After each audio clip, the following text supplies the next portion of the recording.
we came to do this year.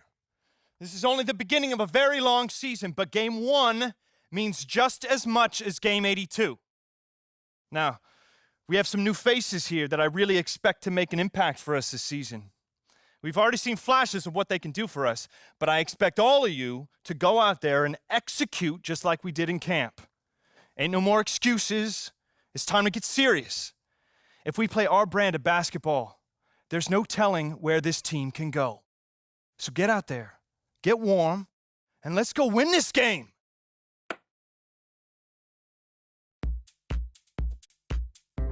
My first NBA game. Can't believe it's finally here. You work your entire life for something, and then when it's right in front of you, it's almost hard to believe. But I'm ready. And now it's time for me to show everybody I belong and do my best to represent Harlem.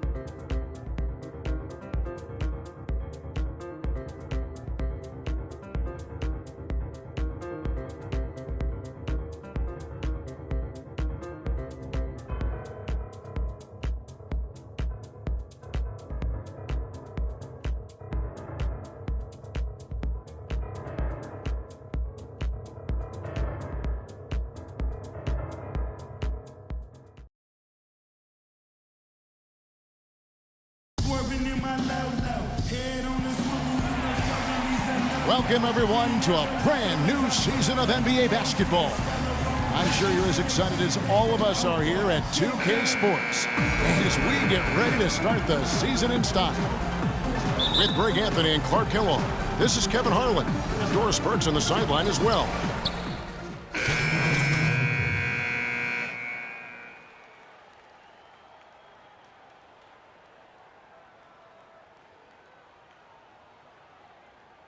Young man, so personally, I couldn't be happier for him. I know he's thinking about the game, but I hope he's able to take a moment to just enjoy this accomplishment. Well said, and I hope so too. I mean, as a player, you want to stay even-keeled, but it's almost impossible. I mean, there's just so much that you've gone through to reach this point. It has to be emotional. And Charlotte, looking at who they've got. Kid Gilchrist and Williams are at the forward spots. Jeremy Lin is out there with Kemba Walker. And it's Hansbrough in at the center position. Williams with the block. And that's out of bounds. Miami will retain possession.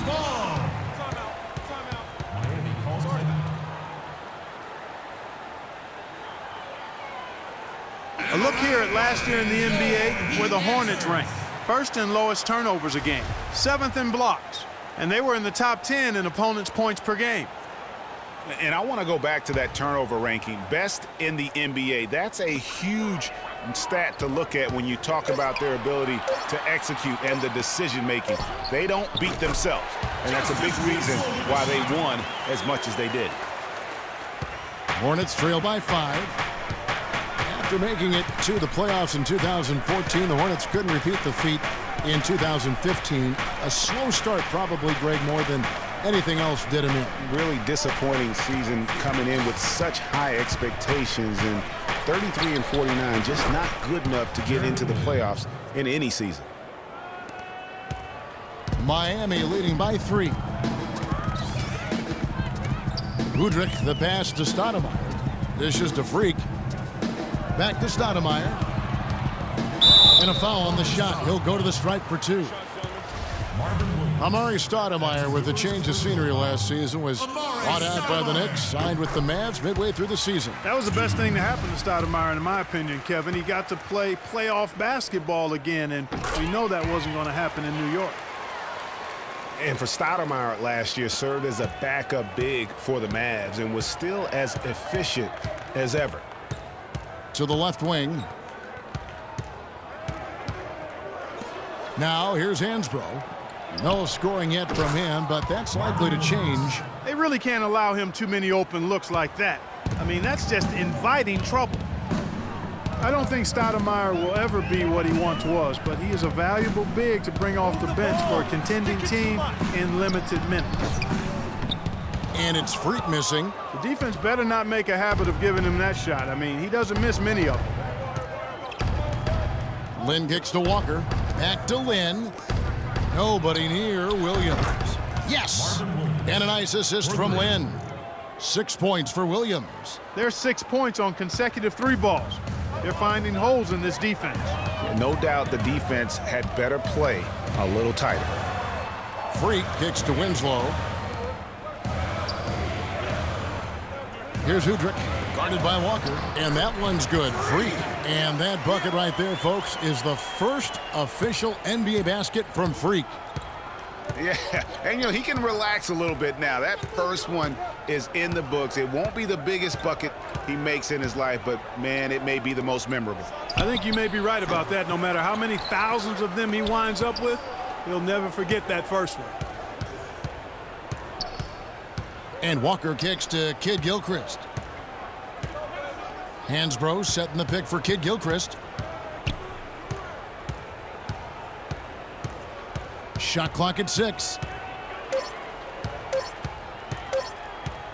Goes back up. That one's off. He starts the game with a miss. Miami's gone 2 or 3 from deep so far in this game. Releases from 15, and again it will fall. Basket good there from Freak. And it's a 3-point Heat lead. And here we see the debut of Freak, the kid from Harlem. His first time on an NBA floor. And Clark, it's a moment that he's worked very hard to achieve, and his family has got to be proud. Extremely so, Kevin. It's been a long journey for him, but every level along the way he's found success. High school phenom, playing for a college championship. I wouldn't bet against this kid on anything when it comes to basketball. Well, with Freak, Clark, there was a question whether he would stay another year in college. Really was a tough decision for him, but he ended up coming out after his freshman year. And, Kevin, it's really hard to blame a guy like Freak for doing that. I mean, he's clearly NBA ready, and he's putting a lot at risk for every year he stays in school when he could be on the NBA clock. Udrich dishes to Freak. Pass to Udrich. Over to the left wing. Winslow. And, oh, he hits the... Well, earlier we sat down with Freak and asked him about playing in his first NBA. You know, I've thought about this moment my entire life. Now that it's finally here, the feeling's pretty crazy. But I know it's just the beginning. I got a lot of hard work ahead of me to get to where I want to go, to be the best player and the best teammate I can be. But this is an exciting first step, no doubt. You know, Clark, you don't see that kind of perspective from most rookies. So Miami going with a whole new group out there. So an almost entirely new group in now for Charlotte. Tyler Hansbrough's checked in for Jefferson. Williams comes in for Cody Zeller. Michael Kidd-Gilchrist is checked in for Nicholas Batum. And it's Kemba Walker in for Jeremy Lin. Freak in at center. Stoudemire out there with Dang. And it's Udrich. And it's Johnson in at the 2 guard. That's the group in the game for the Heat. Out of bounds. Charlotte takes possession. And we get a chance to check out the numbers for Kemba Walker. Good season for him last year. He averaged about 17 points a game, 5 assists and 3 rebounds. And he led the charge when it came to scoring, led the team. Yeah, he shot the lights out all year long from a variety of spots on the floor.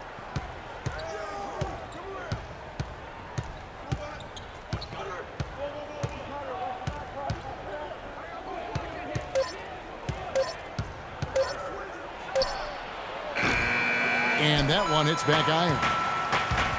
And Steve Clifford might not be the most famous coach in the NBA, but he has plenty of experience, and everyone in the league knows exactly how well-versed he is as a coach. There's a screen by Hansbrough. There's Walker with the 3, but they get it back. Hansbrough, the pass to Walker. The shot by Williams, and they had their chances. 2 offensive rebounds, but they still come up empty. Here's Johnson. A chance to extend the lead to double digits, but it's no good. Clark, they've been struggling here on offense. Yeah, a little bit of cottonmouth here. Dry spell for sure. Hey, guys, there's no doubt Walker has a lot of the tools needed to be a great point guard. But his shooting percentage is really what has kept him from making the leap. Just not as consistent as he needs to be. And a lot of it has to do with shot selection. That also has to improve. And at the line, it's all about consistency with him. His routine, his stroke, it never wavers. And Udrich kicks to Freak. The pass to Udrich. On the wing, Johnson. Heat moving the ball around. That's good from Dang on the assist by Johnson. Dang's got his second basket of the game.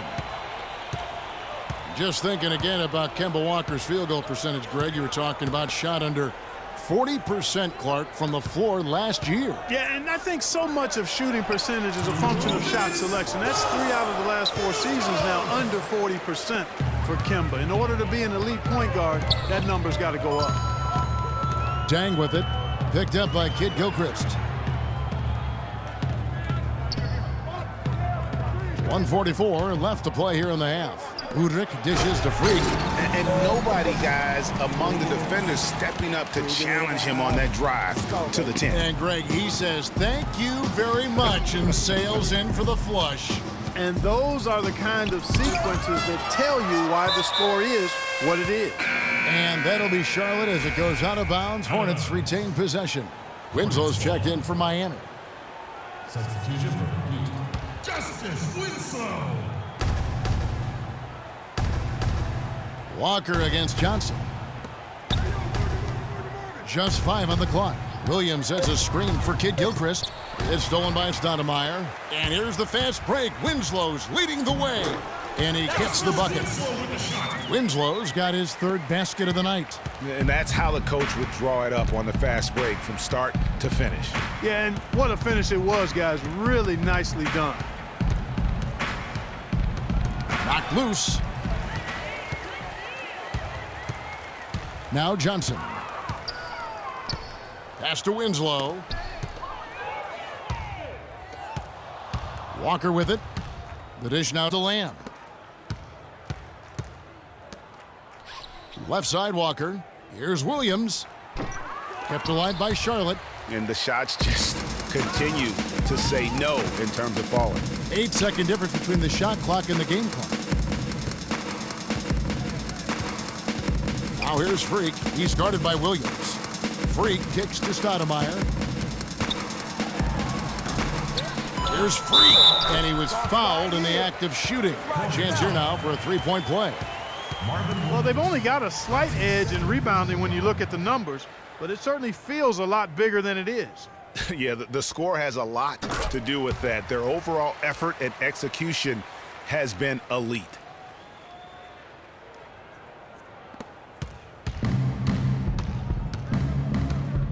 Here's Walker.